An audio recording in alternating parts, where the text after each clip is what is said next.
My Lord and my God, I firmly believe that you are here, that you see me, that you hear me.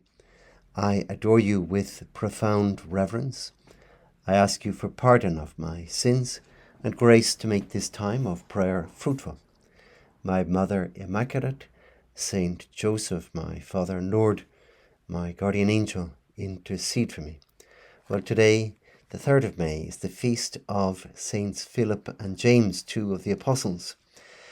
And the reason that we celebrate these two feasts, these two saints together, is for a very simple reason, and that is that the relics of both of these saints were brought to Rome and placed in the Basilica of the Holy Apostles, basically on the same day in the 6th century.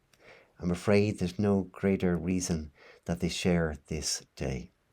But the Gospel is very rich today, and it teaches us a very interesting and a very important lesson about praying.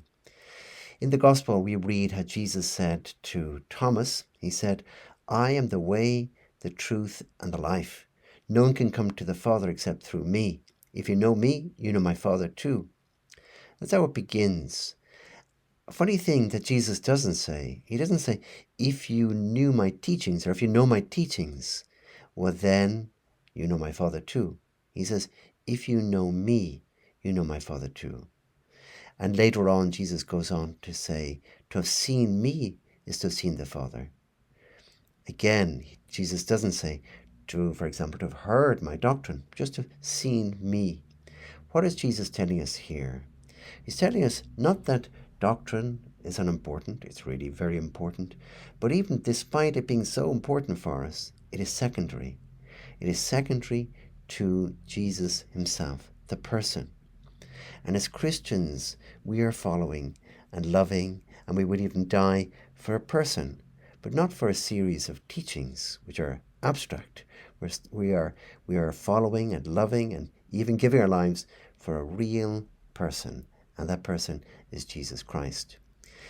But then you might ask, and it would be a good question, how do I get to know this person? Well, how do you get to know anybody? The great philosopher who I often go on about, Aristotle, he said, the soul of friendship, the very heart of friendship is conversation. No conversation, no friendship. You start conversation, a friendship begins. And that applies to all your friends, or my friends, but also to our friendship with Jesus himself. See what else happens in this gospel. This is where Philip, who's one of the two saints today, he makes an appearance, and he says to Jesus, when Jesus says, if you know me, you know my Father too. And Philip says, Lord, let us see the Father, and then we shall be satisfied. It's really simple, but somebody might say, oh, that's a silly kind of request. It was not really. It was what was on Philip's mind. He was saying, Jesus, it would be so simple. Just let us see the Father, and then we're all happy. It's funny in one way, but it's a great prayer. And Jesus gives him an answer. Jesus says, have I been with you all this time, Philip, and you still do not know me? To have seen me is to have seen the Father. So how can you say, let us see the Father? Do you not believe in me, that I am in the Father and the Father is in me? Well, maybe that answer is a little bit confusing. But in other words, Jesus, you take the simple, maybe a little bit funny question of Philip, you take it seriously and you converse. And not only that, in fact, the theologians tell us that when Jesus replies to Philip, saying, I am in the Father and the Father is in me, actually, Jesus is making a very important doctrinal revelation, something that the theologians call the circumcessio, which basically means the mutual indwelling of the Father and the Son. The Father lives in the Son lives in the Father. And that is a very important little bit of doctrine. And it's revealed to Philip and the other apostles because Philip made this kind of simple petition. Jesus, just show us the Father. It wasn't a bad question. But then think of yourself, I think of myself. And think of our conversation with Jesus.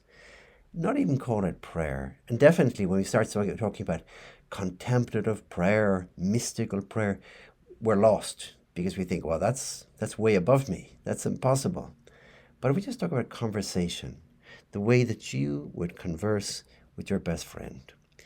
And one of the great teachers of prayer, St. Teresa of Avila, she says that's what prayer is. She says for mental prayer, in my opinion, is nothing else than an intimate sharing between friends. It means taking the time frequently to be alone with him who we know loves us. So that's our very simple. There's nothing very complicated. Just having an intimate sharing, just like you would meet up with a friend, maybe over a cup of coffee or go for a walk, and say, you know what's on my mind, and how are you doing? And you talk, and maybe sometimes you'd unburden yourself. I'm very worried about the exams or whatever it might be. Just an intimate sharing, taking the time frequently, not like once a month, but like frequently. I think means a little bit of time every day to be alone with him who we know loves us. It's a lovely little definition of prayer. But don't complicate matters, St. Teresa would tell you. And St. Philip, I think, would say the same. If you were asked, Philip, how do you pray? He would say, look, don't make it too complicated. Ask a stupid question. I asked a silly question. It wasn't that silly. Just talk to him. Give out to him. Other saints would say that. I might have told the story before, but anyway, it's worth telling again, about a girl called Alexia Gonzalez Barros, who was a Spanish girl, a very good Catholic, died of cancer on the 5th of December 1985. Well, when she was very sick, she was very holy, and a very normal, lovely girl, very holy, and her friends would ask her to pray for their things. So ask Jesus for this, ask Jesus for that.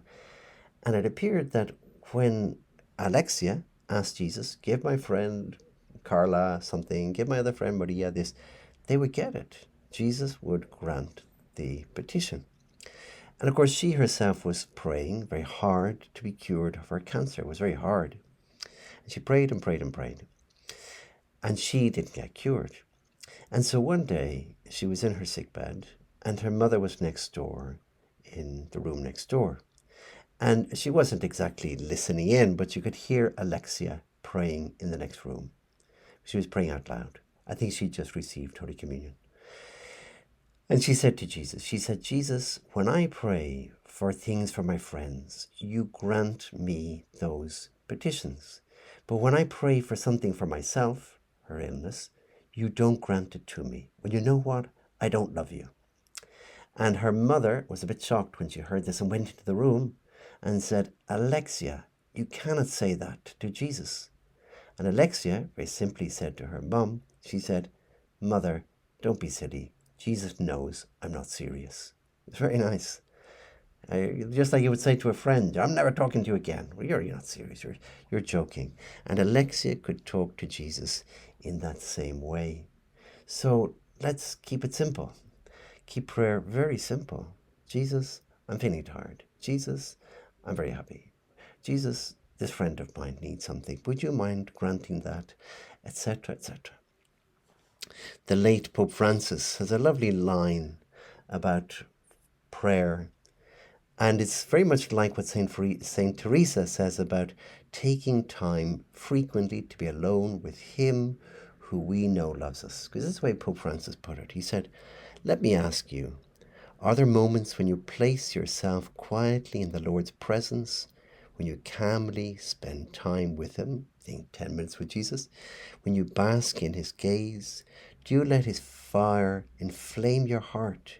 Unless you let him warm you more and more with his love and tenderness, you will not catch fire.